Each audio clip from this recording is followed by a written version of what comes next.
السلام علیکم دوستو، قرۃ العین خرم ہاشمی کے افسانے وقت کا سکہ کے ساتھ حاضر ہوں۔ تو چلیے بڑھتے ہیں افسانے کی جانب۔ جنید نے ساری یونیورسٹی چھان لی مگر اسے میرب کہیں بھی نظر نہیں آئی تھی۔ میرب کا موبائل بھی بند ہے، کیا مصیبت ہے؟ جنید نے جھنجھلا کر سوچا۔ آج وہ اتنے ضروری کام چھوڑ کر صرف میرب سے ملنے یونیورسٹی آیا تھا مگر میرب اسے کہیں نہیں نظر آئی۔ یہ اتنی لاپرواہ تو نہیں ہے کہ مجھے یہاں بلا کر خود غائب ہو جائے۔ جنید نے فکر مندی سے خود کلامی کی اور کچھ سوچ کر یونیورسٹی کے پارکنگ ایریا کی طرف بڑھا۔ تب اسے مطمئن انداز میں سامنے سے چلتی میرب نظر آئی۔ جنید اپنی جگہ کھڑا کا کھڑا رہ گیا۔ تم اب آ رہی ہو پورے 2 گھنٹے کے بعد؟ جنید نے حیرانی سے کہا تو میرب نے سن گلاسز بالوں میں اٹکائے اور ایک تیکھی نگاہ جنید کے سرخ چہرے پر ڈالی اور بغیر کوئی جواب دیے سکون سے آگے بڑھ گئی۔ سنو محترمہ، میں تمہارا غلام نہیں ہوں جو پیچھے آؤں گا، جنید نے تپ کر کہا۔ میرب رکی اور گردن موڑ کر ادا سے دیکھا۔ اچھا، اس نے طنزیہ انداز میں کہا اور آگے بڑھ گئی۔ اسے کیا ہوا ہے؟ جنید نے حیرانی سے سوچا اور پھر تیزی سے اس کے پیچھے چل پڑا۔ وہ اسی مخصوص جگہ جا کر بیٹھ گئی جو ان دونوں کی محبت کی گواہ تھی۔ یونیورسٹی کے وسیع باغ میں گھنے درخت کے نیچے موجود بینچ پر بیٹھ کر انہوں نے اس درخت پر آئے سب موسم دیکھے تھے۔ آج بھی نومبر کی ایک خنک دوپہر تھی جس میں تپش نہیں تھی، سردیوں کی آمد کی نوید تھی۔ تم مجھ سے ناراض ہو؟ جنید کو احساس ہوا کہ میرب نے اسے سزا دینے کے لیے انتظار کروایا تھا۔ کیا نہیں ہونا چاہیے؟ میرب نے تیکھے انداز میں سوال کیا۔ جنید نے گہری سانس لی اور مسکرا کر اس کی طرف دیکھا۔ میں جانتا ہوں کہ تم کیوں خفا ہو مگر میرب، جنید نے نرم لہجے میں کہنا شروع کیا۔ اف، اب بچوں کی طرح اگر مگر جیسی باتوں میں میرا وقت ضائع نہ کرنا۔ ہمیں یونیورسٹی سے فارغ ہوئے سال ہو رہا ہے، تمہیں اچھی جاب مل چکی ہے، میرے لیے بھی ایک سے بڑھ کر ایک رشتہ آ رہا ہے، میں کیا کہہ کر اپنے گھر والوں کو منع کروں؟ میرب نے جھنجھلا کر کہا تو جنید سر ہلانے لگا۔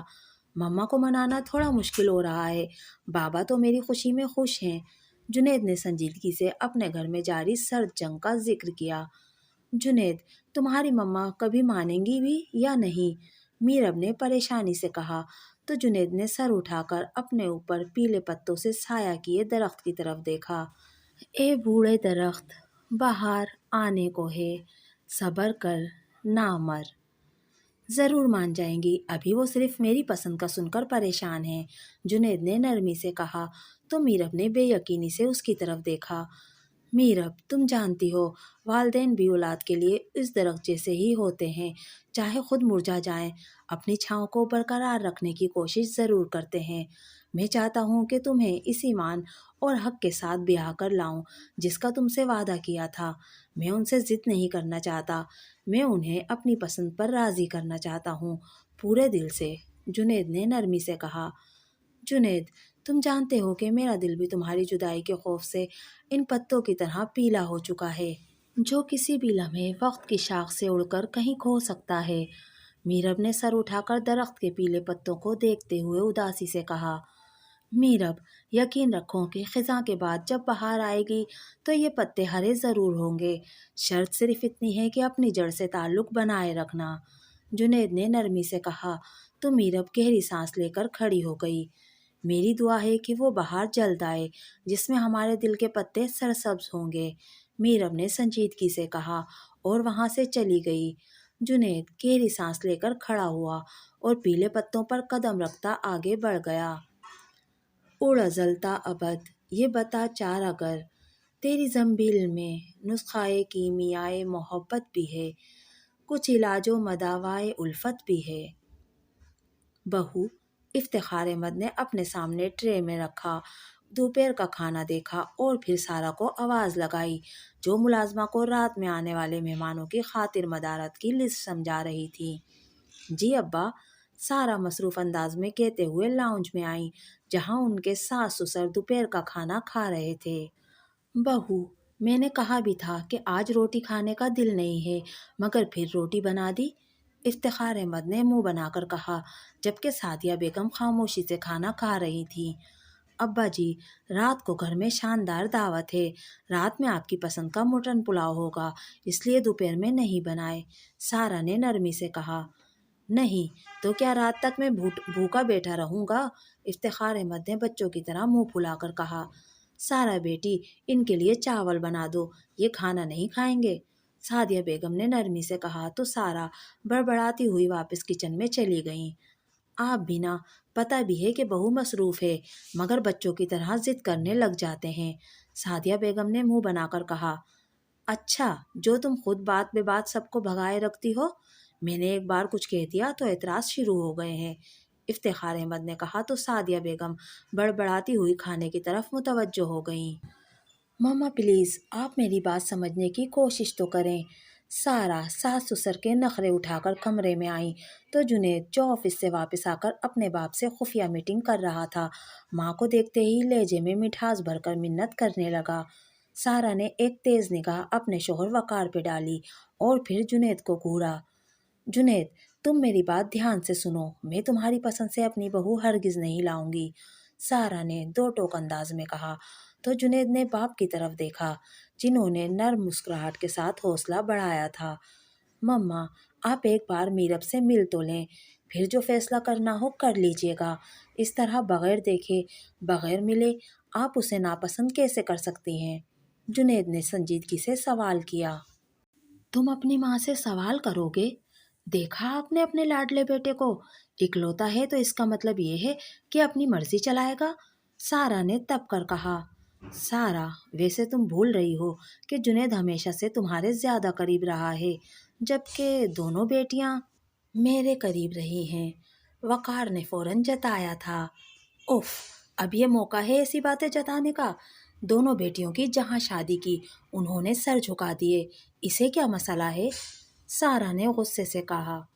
یہ مبتلا محبت ہے، بس اتنی سی بات ہے جو تمہیں سمجھ میں نہیں آ رہی، وقار نے مسکرا کر کہا۔ میں نے تو نہیں کہا تھا کہ کسی سے محبت کرے، سارا نے بے نیازی سے کہا، مگر یہ بھی تو دیکھو کہ محبت جیسے بے اختیار اور خود مختار جذبے پر کسی کا اختیار نہیں ہے، وہ اسے تمہاری مرضی سے اپنانا چاہتا ہے، وقار نے نرمی سے سمجھایا۔ سارا ٹھٹکی، جنید نے باپ کو ویلڈن کا اشارہ کیا، وقار نے ہلکی مسکراہٹ سے قبول کیا۔ ہاں، یہ بھی میری اچھی تربیت ہے نا؟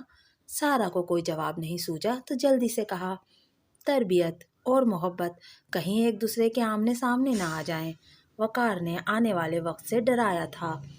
وقار، ایک تو ابا اور اماں نے میری زندگی مشکل کی ہوئی ہے، اوپر سے آپ کی خوفناک باتیں، سارا نے جھنجھلا کر کہا۔ اب کیا کہہ دیا میرے بیچارے والدین نے؟ وقار نے نرمی سے سوال کیا۔ جنید گہری سانس لے کر کرسی پر بیٹھ گیا، وہ جانتا تھا کہ اب اس موضوع پر ماں نے کافی دیر بولنا ہے۔ کرنا کیا ہے؟ ابا کو کبھی کسی بات پر اعتراض ہوتا ہے، کبھی کچھ نہ، کبھی یہ نہیں کھانا، کبھی وہ، کبھی اس وقت چائے بنا دو، کبھی اس وقت۔ آپ بھی تو ان کی ہر بات ایسے مانتے ہیں جیسے وہ چھوٹے سے بچے ہیں، کبھی انہیں سمجھا بھی دیا کریں، سارا نے منہ بنا کر کہا تو وقار مسکرانے لگے۔ ویسے سارا، اگر آج میں اپنے والدین کے لاڈ بچوں کی طرح اٹھاتا ہوں تو یہ سب تمہارے تعاون اور ساتھ کی وجہ سے ممکن ہوا ہے، وقار نے کہا تو سارا کی جھنجھلاہٹ کہیں غائب ہو گئی اور اس کی جگہ چہرے پہ نرم مسکراہٹ در آئی۔ وقار، وہ میرے والدین کی طرح ہیں، اپنے والدین کی وفات کے بعد تو میں انہیں ہی سب کچھ سمجھتی ہوں، سارا نے اداسی سے کہا۔ جنید نے رشک بھرے انداز میں اس خوبصورت منظر کو دیکھا تھا۔ اس کے والدین کی ذہنی ہم آہنگی اور اس کے گھر کا پرسکون ماحول بلا شبہ پورے خاندان میں ایک مثال تھا۔ جنید کی دلی خواہش تھی کہ میرب اس خاندان کا حصہ اسی طرح محبت اور چاہت سے بنے جیسے اس کے گھر کا ماحول تھا، اس لیے وہ ماں کو رضامند کرنے کی کوشش میں لگا ہوا تھا۔ نالائق، کل کس رنگ کا سوٹ لائے ہو؟ افتخار احمد نے ناشتے کی میز پر 3 بچوں کے باپ اور اپنے اکلوتے بیٹے کو جھاڑتے ہوئے پوچھا تو ناشتہ کرتے جنید کی ہنسی چھوٹ گئی۔ نالائق، باپ کی بے عزتی پر ہنستے ہو؟ وقار احمد نے اسے گھورا تو جنید نے فوراً معذرت کی اور دوبارہ ناشتے کی طرف متوجہ ہو گیا۔ ابا، آپ نے تو کہا تھا کہ اس بار سفید رنگ کا سوٹ مت لانا، وقار احمد نے جلدی سے کہا۔ ہاں، تو یہ تو نہیں کہا تھا کہ آف وائٹ لے آنا، احمق، تم اپنا بزنس کیسے چلاتے ہو؟ باپ کے لیے ٹھیک سے سوٹ تو لا نہیں سکتے؟ افتخار احمد نے منہ بنا کر کہا۔ میرا بیٹا بہت محنتی اور سمجھدار ہے، آپ ہر وقت اسے ڈانٹتے رہتے ہیں، سعدیہ بیگم نے جلدی سے کہا۔ ہائے، کاش دادو آپ جیسی محبت میری ماں بھی مجھ سے کرتی۔ جنید نے کنکھیوں سے سارا کو دیکھا جو بے نیازی سے ناشتہ کرنے میں مصروف تھی۔ دادو کی جان، میں ہوں نا تم سے محبت کرنے کے لیے، تمہاری ماں کو تو فیشن کرنے سے فرصت نہیں، اولاد پہ کہاں توجہ دے گی؟ سعدیہ بیگم نے پوپلے منہ سے کہا تو سارا نے گھور کر پہلے وقار احمد اور پھر جنید کو دیکھا تھا۔ ویسے اماں جی، بقول آپ کے کہ آپ بھی اپنے سارے خاندان میں اسی خوبی کی وجہ سے مشہور تھیں اور آپ کے لیے ابا جی سے بھی زیادہ اچھے رشتے آئے تھے، سارا نے مکھن لگا ٹوسٹ کترتے ہوئے کہا۔ سارا بیٹی، کیا یاد دلا دیا، سچ کہتی ہو، میرے پہنے ہوئے کپڑوں کے انداز اور فیشن کی دھوم پورے خاندان میں تھی، ان سے میری شادی تو بس قسمت سے ہو گئی، ایسے اعلیٰ خاندان کے رشتے تھے کہ کیا بتاؤں، سعدیہ بیگم نے گہری سانس لے کر کہا۔ سعدیہ بیگم، آپ کچھ بتانے کے بجائے ناشتہ کریں، مجھے وقار سے بات کرنے دیں، افتخار احمد نے تل ملا کر کہا تو جنید ہنسنے لگا۔ بیٹا جی، تمہاری شادی ہوگی تو تب پتہ چلے گا کہ مظلوم شوہر کی بے بسی پر ہنسنا کیسا ہوتا ہے، وقار احمد نے سنجیدگی سے کہا۔ جی بابا، میں سمجھ سکتا ہوں، جنید نے شرارت سے ماں کی طرف دیکھا مگر وہاں بے نیازی قائم تھی۔ ابا جی، آپ فکر مت کریں، میں سوٹ تبدیل کروا دوں گا، ناپ تو ٹھیک ہے نا؟ وقار احمد نے جلدی سے کہا۔ ہاں، ناپ ٹھیک ہے، ایسا کرو کہ مجھے ساتھ لے کر چلو، میں اپنی مرضی سے رنگ لوں گا، افتخار نے سنجیدگی سے کہا۔ مگر ابا جی، آج تو کچھ بہت ضروری میٹنگز ہیں، شام میں چلیں؟ وقار احمد نے نرمی سے کہا۔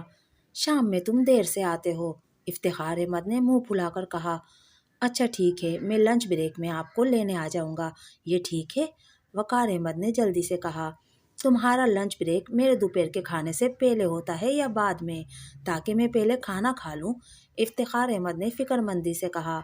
وقار، آپ فکر مت کریں، ابا جی کو میں ڈرائیور کے ساتھ شاپنگ پر لے جاؤں گی، سارا نے جلدی سے کہا، کیونکہ انہیں فکر تھی کہ وقار اتنی دور سے پہلے آئیں گے اور پھر ابا جی کو لے کر بازار جائیں گے اور پھر واپس چھوڑ کر آفس جائیں گے۔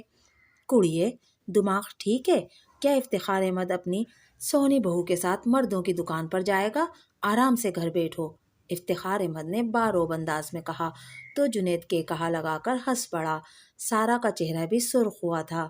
دادا جان، میں حاضر ہوں، آپ کو اپنے سونے پوتے کے ساتھ جانے میں تو کوئی مسئلہ نہیں، جنید نے جلدی سے کہا۔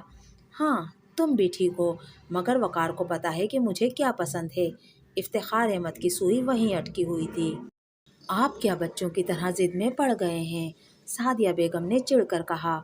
ابا جی، میں آپ کو لے جاؤں گا، آپ فکر مت کریں، بس ابھی دعا دیں کہ سب کام ٹھیک ہو جائیں۔ وقار احمد نے نیپکن سے ہاتھ صاف کیے اور جھک کر ماں باپ سے پیار اور دعا لی۔ رب کرم رکھے، افتخار احمد نے دل سے دعا دی تھی۔ ایک منٹ میرے بابا جان، مجھے بھی دعا دیجیے، جنید نے جلدی سے باپ کی نقل کی اور پہلے ماں اور پھر باپ کے سامنے سر جھکا کر پیار لیا۔ ویسے پوتے جی، ہماری دعا زیادہ پر اثر ہے، ہم سے بھی لے لو، افتخار احمد نے شان بے نیازی سے کہا تو جنید جلدی سے ان سے لپٹ گیا۔ افتخار احمد نے پیار سے اس کا کندھا تھپ تھپایا۔ جیتے رہو میرے شیر، من کی مراد پاؤ۔ دادا اور دادو کی دعا سن کر جنید نے مسکراتی نگاہ سے ماں کی طرف دیکھا تھا۔ اوفو وقار، آپ کو کیا ضرورت تھی آفس سے گھر آنے کی، ابا جی کو میں یا جنید لے جاتے؟ وقار احمد گھر آنے کے بعد فریش ہو کر بستر پر گرنے کے انداز میں لیٹے تو سارا نے فکر مندی سے کہا۔ وقار نے گہری سانس لے کر سارا کی طرف دیکھا جو ان کے لیے چائے بنا کر لائی تھی۔ ابا جی سے میں نے وعدہ کیا تھا، اگر نہ آتا تو انہیں دکھ ہوتا، وقار احمد نے نرمی سے کہا اور سیدھا ہو کر بیٹھ گئے۔ اسٹرانگ چائے کا سپ لیتے ہوئے مسکرا کر سارا کی طرف دیکھا۔ اماں اور ابا نے رات کا کھانا کھا لیا؟ انہوں نے نرمی سے پوچھا۔ ہاں، کافی دیر ہو گئی، پہلے تو آپ کا انتظار کرتے رہے، مگر آپ نے جب فون کر کے بتایا کہ آج آنے میں دیر ہو جائے گی تو تب کھانا کھایا، مگر بہت مشکل ہے، دونوں کی پسند الگ ہے، کسی وقت بھی کچھ بھی مانگ لیتے ہیں، سارا نے گہری سانس لے کر کہا۔ اس عمر میں بزرگ بھی بچے ہی بن جاتے ہیں، برداشت کر لیا کرو، وقار صاحب نے نرمی سے کہا۔ مگر مجھے لگتا ہے کہ آپ اپنے والدین کی ہر بات کو مان کر ان کی ضد کو پکا کر رہے ہیں، زارا نے پرسوچ انداز میں کہا۔ جیسے بچپن میں تم نے جنید کو اکلوتا بیٹا سمجھ کر اتنا ضدی بنا دیا کہ وہ اب اپنی بات سے نہیں ہٹ رہا ہے، وقار صاحب نے مسکرا کر کہا۔ جنید بچپن میں ضدی ضرور تھا، مگر میں نے بہت نرمی اور تحمل سے اسے ہینڈل کیا، اس لیے تو اس کی شخصیت میں توازن ہے۔ وہ چاہتا تو اپنی ضد پوری کرنے کے لیے کسی حد تک بھی جا سکتا تھا، مگر وہ بہت سلجھا اور تمیز سے بات کرتا ہے، سارا نے فخریہ انداز میں کہا۔ جانتی ہو کیوں؟ وقار صاحب نے مسکرا کر پوچھا۔ میری تربیت کی وجہ سے، سارا نے مسکرا کر کہا۔ ہاں، مگر ہمارے گھر کا ماحول اور رشتوں کا توازن بھی اس کی بہت بڑی وجہ ہے، وقار صاحب نے سنجیدگی سے کہا۔ اچھا، وہ کیسے؟ سارا، اولاد اور والدین عمر کے سکے کے دو رخ ہوتے ہیں۔ جب اولاد چھوٹی ہوتی ہے تب ان کے رخ والا سکہ اوپر ہوتا ہے، اس کی اہمیت ہوتی ہے، مگر جب بڑھاپا آتا ہے تو پھر والدین کے رخ والا سکہ اوپر ہوتا ہے۔ جس طرح بچپن میں والدین اولاد کے ناز نخرے اٹھاتے ہیں، بڑھاپے میں یہ اولاد کا فرض ہے کہ اسی طرح اپنے والدین کے ساتھ حسن سلوک کریں، ان کے ناز نخرے اٹھائیں، وقار احمد نے سنجیدگی سے کہا۔ تو سارا کچھ دیر بول ہی نہیں سکی۔